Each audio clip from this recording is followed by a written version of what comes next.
ആകാശവാണി. നമസ്കാരം. വാർത്തകൾ വായിക്കുന്നത് അമൃത വൈശാഖ്.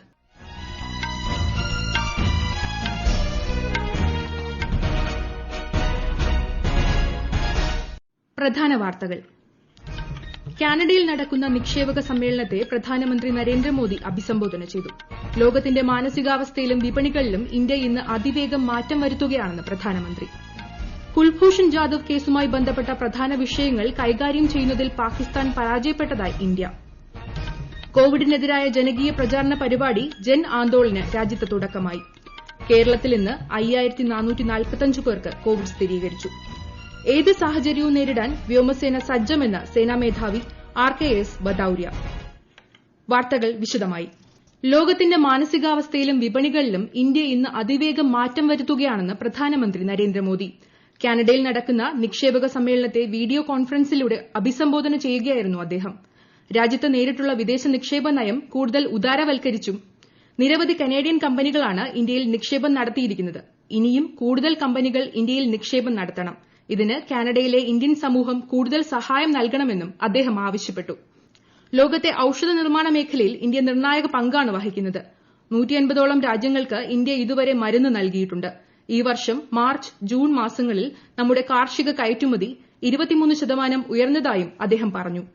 കുൽഭൂഷൺ ജാദവ് കേസുമായി ബന്ധപ്പെട്ട പ്രധാന വിഷയങ്ങൾ കൈകാര്യം ചെയ്യുന്നതിൽ പാകിസ്ഥാൻ പരാജയപ്പെട്ടതായി വിദേശകാര്യ മന്ത്രാലയം. കേസുമായി ബന്ധപ്പെട്ട എല്ലാ രേഖകളും ഇന്ത്യ നൽകിയതായും വിദേശകാര്യ വക്താവ് അനുരാഗ് ശ്രീവാസ്തവ വാർത്താസമ്മേളനത്തിൽ അറിയിച്ചു. ജാദവിന് പാകിസ്ഥാൻ തടസ്സമില്ലാത്തതും നിരുപാധികവുമായ നിയമസഹായം ലഭ്യമാക്കുകയാണ് വേണ്ടതെന്നും ശ്രീവാസ്തവ ആവശ്യപ്പെട്ടു. കേരളത്തിൽ ലൈഫ് മിഷൻ ഇടപാടിൽ UAE റെഡ് ക്രസന്റ് എന്ന സ്ഥാപനവുമായി സംസ്ഥാന സർക്കാരിനുള്ള ബന്ധത്തെക്കുറിച്ച് കേന്ദ്രത്തിന് വിവരമില്ല. സ്വർണ്ണക്കടത്ത് കേസിൽ NIA അന്വേഷണം നടക്കുകയാണെന്നും അനുരാഗ് ശ്രീവാസ്തവ പറഞ്ഞു. കോവിഡിനെതിരായ ജനകീയ പ്രചാരണ പരിപാടിയായ ജൻ ആന്തോളന് രാജ്യത്ത് തുടക്കമായി. ട്വിറ്ററിലൂടെ പ്രധാനമന്ത്രി നരേന്ദ്രമോദിയാണ് പരിപാടിക്ക് തുടക്കം കുറിച്ചത്. രാജ്യത്ത് വിവിധ ആഘോഷവേളകൾ അടുത്തുവരുന്ന സാഹചര്യത്തിൽ ബോധവൽക്കരണം ശക്തമാക്കുകയാണ് ജൻ ആന്തോളൻ പ്രചാരണത്തിന്റെ ലക്ഷ്യം. വിശദവിവരങ്ങളുമായി കരോൾ അബ്രഹാം. കോവിഡിനെതിരെ ഒറ്റക്കെട്ടായി പോരാടണമെന്ന് രാഷ്ട്രപതി രാംനാഥ് കോവിന്ദ് രാജ്യത്തെ പൌരന്മാരോട് അഭ്യർത്ഥിച്ചു. കോവിഡിനെതിരായ ജൻ ആന്തോളൻ പ്രചാരണ പരിപാടിക്ക് ആശംസ അർപ്പിച്ച് സംസാരിക്കുകയായിരുന്നു അദ്ദേഹം. മുഖാവരണം ധരിക്കുന്നതിലും കൈകളുടെ ശുചിത്വം, സാമൂഹിക അകലം എന്നിവ പാലിക്കുന്നതിലും ജനങ്ങൾ അലംഭാവം കാട്ടരുതെന്നും അദ്ദേഹം പറഞ്ഞു. നിശ്ചയദാർഢ്യത്തിലൂടെയും മാർഗരേഖ പാലിച്ചും മഹാമാരിയെ പരാജയപ്പെടുത്താൻ രാജ്യം പ്രതിജ്ഞാബദ്ധമാണെന്നും രാഷ്ട്രപതി പറഞ്ഞു. കോവിഡിനെതിരെ ഒറ്റക്കെട്ടായി പോരാടി ഇന്ത്യ വിജയം കൈവരിക്കുമെന്ന് പ്രധാനമന്ത്രി പറഞ്ഞു. രാജ്യത്തെ കോവിഡ് യുദ്ധം ജനകീയ പ്രസ്ഥാനമായി മാറി. കൂട്ടായ പരിശ്രമത്തിലൂടെ രാജ്യത്തെ നിരവധി ജീവനുകൾ രക്ഷിക്കാൻ കഴിഞ്ഞതായും അദ്ദേഹം പറഞ്ഞു. കോവിഡിനെതിരായ പോരാട്ടത്തിൽ പ്രധാനമന്ത്രിയുടെ ആഹ്വാനം രാജ്യത്തെ എല്ലാവരും ഉൾക്കൊള്ളണമെന്ന് ആഭ്യന്തരമന്ത്രി അമിത് ഷാ അഭ്യർത്ഥിച്ചു. മാധ്യമങ്ങളിലൂടെയുള്ള ജാഗ്രതാ ബോധവൽക്കരണ പ്രവർത്തനങ്ങൾക്കും ഇന്ന് തുടക്കമായി. കേന്ദ്ര സർക്കാർ മന്ത്രാലയങ്ങളും സംസ്ഥാനങ്ങളും യോജിച്ചാകും ക്യാമ്പയിൻ നടത്തുക. രോഗവ്യാപനം വർദ്ധിച്ച സംസ്ഥാനങ്ങളിലും കേന്ദ്രഭരണ പ്രദേശങ്ങളിലും ലളിതമായ സന്ദേശങ്ങളിലൂടെയാകും പ്രചാരണം നടത്തുന്നത്. ബാനറുകൾ, പോസ്റ്ററുകൾ, ബോർഡുകൾ, ഇലക്ട്രോണിക് ഡിസ്പ്ലേകൾ എന്നിവ വഴിയും കോവിഡ് ബോധവൽക്കരണം നടത്തും. News desk, Akashvani. രാജ്യത്ത് കോവിഡ് മുക്തി നിരക്ക് ക്രമാനുഗതമായി വർദ്ധിച്ച് 85.25%ലെത്തി. കഴിഞ്ഞ 24 മണിക്കൂറിനുള്ളിൽ 83,000ഓളം പേർ സുഖം പ്രാപിച്ചു. 58 ലക്ഷത്തിലേറെ പേർ രോഗമുക്തരായി. നിലവിൽ 9 ലക്ഷത്തോളം പേരാണ് ചികിത്സയിലുള്ളത്. 1.55% രാജ്യത്തെ കോവിഡ് മരണനിരക്ക്. കേരളത്തിൽ ഇന്ന് 5445 പേർക്ക് കോവിഡ് സ്ഥിരീകരിച്ചതായി ആരോഗ്യമന്ത്രി KK ശൈലജ അറിയിച്ചു. 1024 പേർക്ക് രോഗം റിപ്പോർട്ട് ചെയ്ത മലപ്പുറത്താണ് ഇന്ന് കൂടുതൽ രോഗികൾ. 24 മരണങ്ങളും ഇന്ന് കോവിഡ്-19 മൂലം സ്ഥിരീകരിച്ചു. ഇതോടെ ആകെ മരണം 930 ആയി. ഇന്ന് രോഗം സ്ഥിരീകരിച്ചവരിൽ 4616 പേർക്ക് സമ്പർക്കത്തിലൂടെയാണ് രോഗം ബാധിച്ചത്.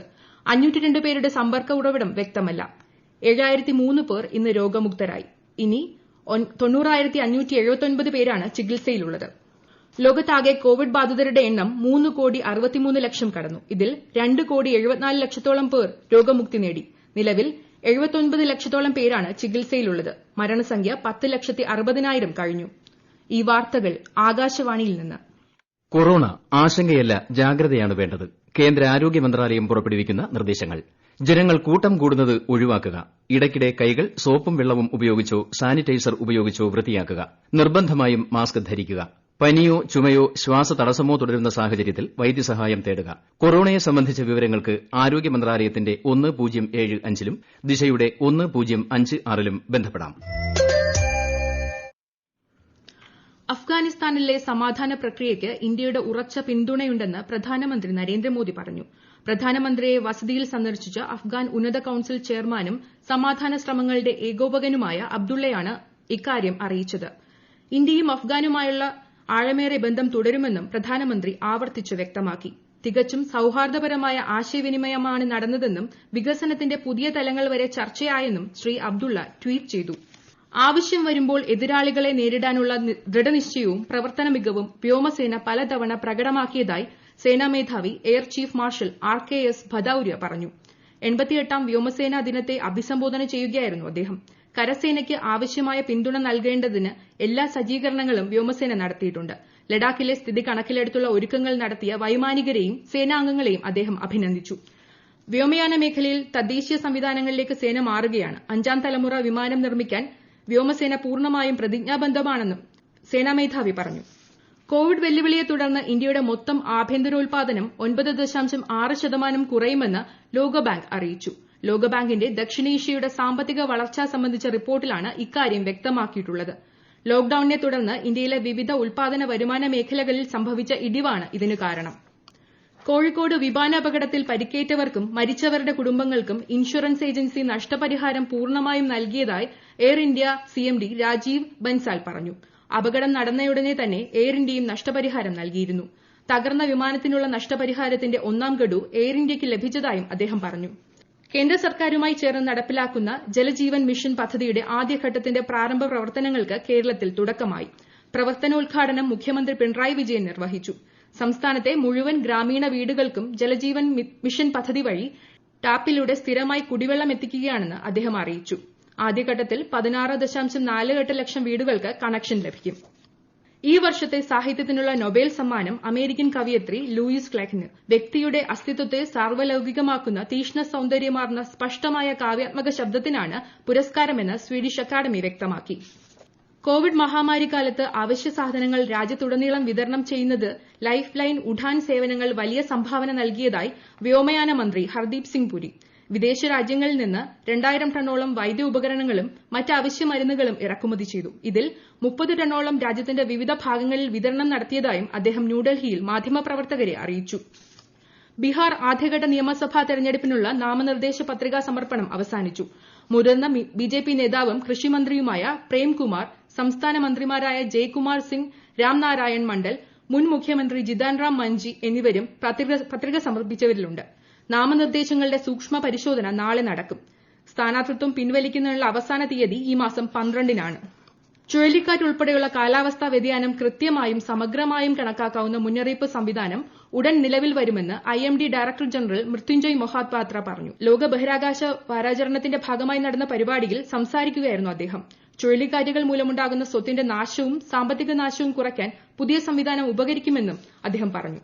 മഹാരാഷ്ട്രയിൽ കോവിഡ് മുക്തി നേടിയവരിൽ ആരോഗ്യ പ്രശ്നങ്ങൾ ഉണ്ടാകുന്നത് ശ്രദ്ധയിൽപ്പെട്ടതിനെ തുടർന്ന് മെഡിക്കൽ വിദ്യാഭ്യാസ വകുപ്പ് പ്രത്യേക മൊബൈൽ ആപ്ലിക്കേഷൻ പുറത്തിറക്കി.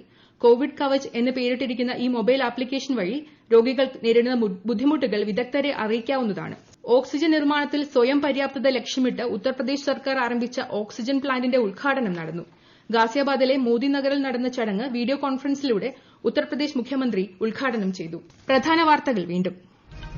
കാനഡയിൽ നടക്കുന്ന നിക്ഷേപക സമ്മേളനത്തെ പ്രധാനമന്ത്രി നരേന്ദ്രമോദി അഭിസംബോധന ചെയ്തു. ലോകത്തിന്റെ മാനസികാവസ്ഥയിലും വിപണികളിലും ഇന്ത്യ ഇന്ന് അതിവേഗം മാറ്റം വരുത്തുകയാണെന്ന് പ്രധാനമന്ത്രി. കുൽഭൂഷൺ ജാദവ് കേസുമായി ബന്ധപ്പെട്ട പ്രധാന വിഷയങ്ങൾ കൈകാര്യം ചെയ്യുന്നതിൽ പാകിസ്ഥാൻ പരാജയപ്പെട്ടതായി ഇന്ത്യ. കോവിഡിനെതിരായ ജനകീയ പ്രചാരണ പരിപാടി ജൻ ആന്തോളന് രാജ്യത്തിന് തുടക്കമായി. കേരളത്തിൽ ഇന്ന് 5445 പേർക്ക് കോവിഡ് സ്ഥിരീകരിച്ചു. ഏത് സാഹചര്യവും നേരിടാൻ വ്യോമസേന സജ്ജമെന്ന് സേനാ മേധാവി RKS ഭദൌരിയ.